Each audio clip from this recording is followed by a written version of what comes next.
Қайырлы күн, қайырлы кеш достар. Бүгін мен сіздермен HTML тілі бойынша алдыңғы өткен сабақтардың жалғасы. Бүгін суреттермен қалай жұмыс жасаймыз, қысқаша шолу жасаймыз.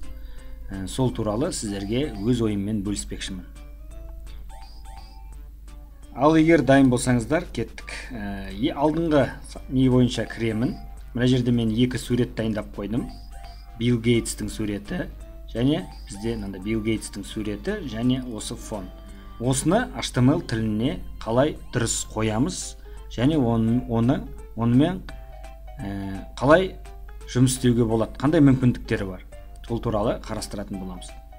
Бірінші сайтымызды ашайық. Алдында осы жерге келіп тоқтаған болатынбыз. Енді осының астына біз суретті қалай қоямыз. Суреттердің білесіздер форматтары бар, әртүрлі болады. JPEG форматта болады, PNG форматта, TIFF форматта, GIF форматта. Біз енді мына жерде JPEG форматта бір сурет алдым, JPEG форматта бір осындай фон алдым. Осыны сіздерге қалай қою керек дұрыс көрсетпекшімін. Жарайды, жалғастырайық. Программамыздың оң жағын басып Edit with Notepad пен кіреміз.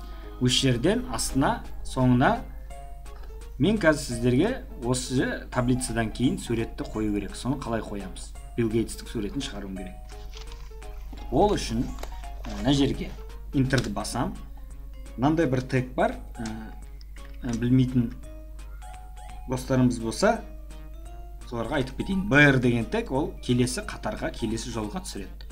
Мен қазір бірден суретті қойсам, маған суретім таблицамызға, кестемізге жабысып тұру мүмкін. Сондықтан BR тегін қолданамын.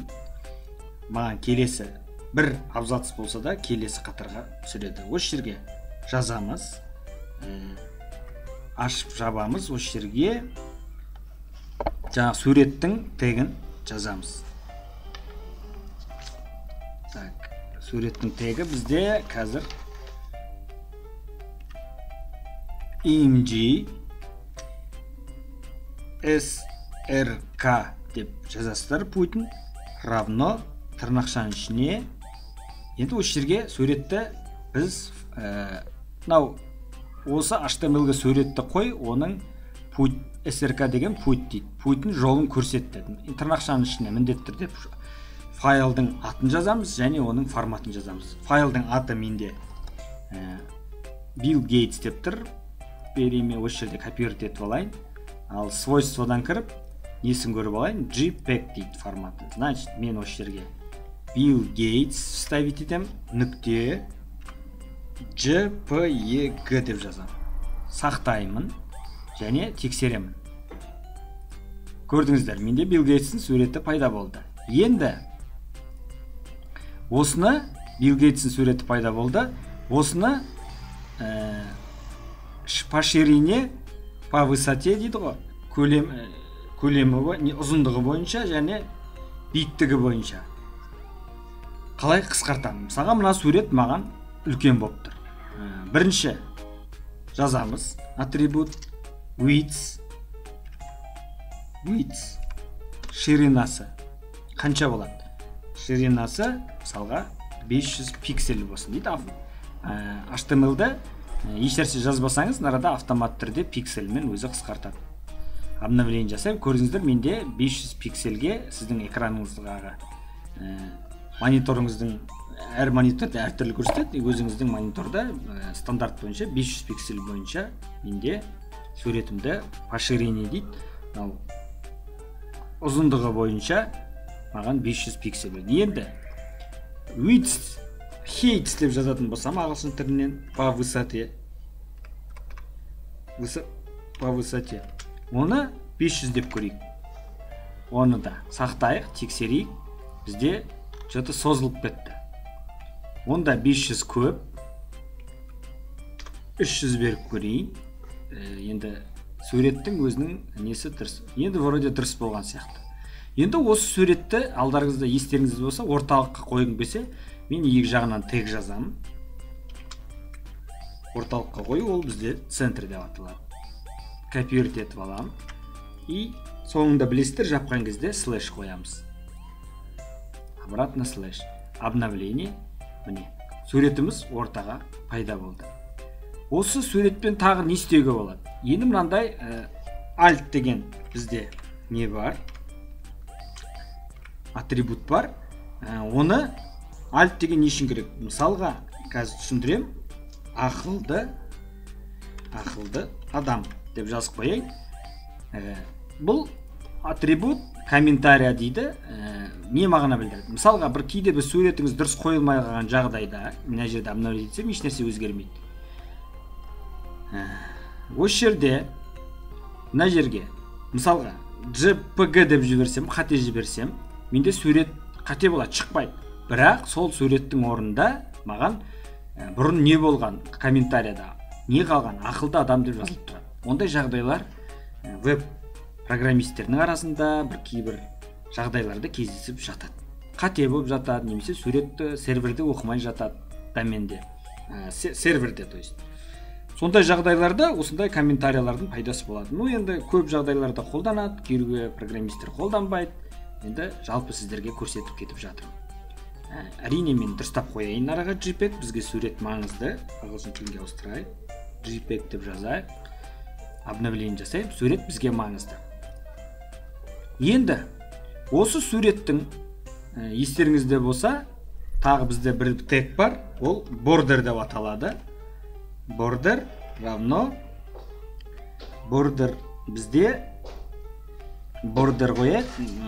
Border мысалға 5 деп қояйық. Бізде осы суреттің сыртына рамка салынады, көріңіздер, 5.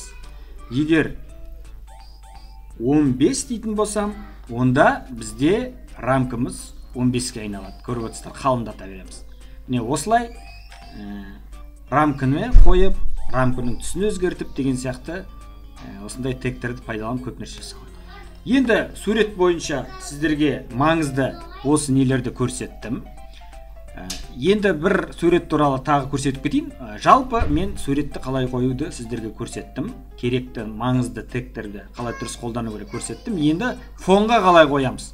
Сол фонға қалай қоямыз, сол туралы көрсетіп жіберейін. Ол үшін body деген, фонға қою үшін body деген. Араға мен фоным сары болып тұр, нарада көріп тұрсыздар. Бұл фонның орнына, сарының орнына мен жасыл фонды. Мына жерде кез келген суретті, бұл сурет форматында, JPEG форматында. Осы JPEG форматында осы жасыл фонды мен қойғым келіп тұр. Мысалға, оны қалай қоямыз? BG color дегенді алып тастаймыз. Бізге сары керек емес, бізге сурет бойынша фон қоямыз. Ол үшін стиль қолданамыз міндетті түрде. Style равно тырнақшаның ішіне жазамыз.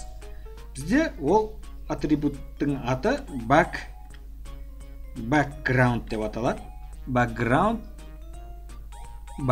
image деген, міне image деген шықты. Background image қос нүкте қоямыз міндетті түрде. URL одан да бүтін көрсетеміз. Жақшаның ішіне осы жерге жазасыздар. Менде фон деп тұр, мына жерде папканың ішінде фон JPEG файл. Мен осы жерге жазамын. Фон нүкте JPEG болды. Осы жерге сақтаймын. Енді менің фоным көк болу керек. Не қате кетті? Бір жерде қате кетті. Тырнақша қоямыз, сақтаймыз, тексереміз. Міне фонымыз бізде жасыл болды.